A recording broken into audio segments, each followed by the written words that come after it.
This is the seed of what was the beginning of an extensive effort to teach what the prophet had literally postponed and agonized over.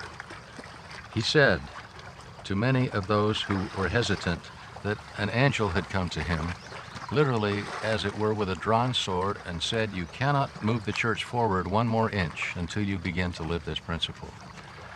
And what he taught them, among other things, was that, as it says in the book of Jacob, in the book of Mormon, "If I will, saith the Lord, raise up seed, I will command." And now the command had been given.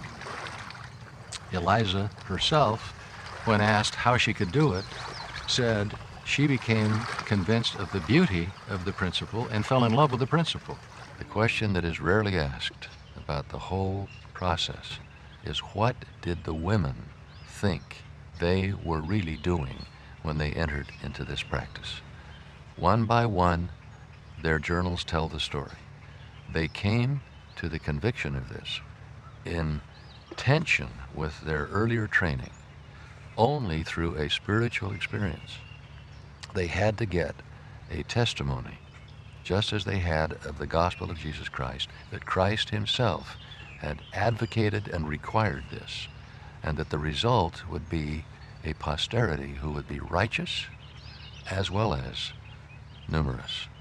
They really believed that this process would enable them to apply the spirit of the law of consecration to their marriage, and that the Lord would send into their families choice spirits that they could then nurture in the admonition of the Lord Jesus Christ, and they would become a veritable core of honest, faithful discipleship, and they would in turn be the army of missionaries that could go throughout the world and continue to build the kingdom.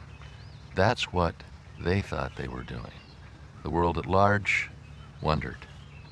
If the issue is, but was it not introduced by men who were seeking their own gratification? The answer has to be obvious to anyone who thinks for 30 seconds.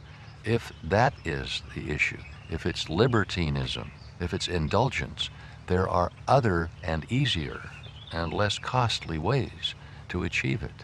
If you settle down and build a second home and have a wife and family and have to provide for them and love them and serve them, that's hard. The other way is easy. Polygamy was not intended to be easy, and those who entered it did so aware of the personal sacrifices and the conquering of selfishness that it would require.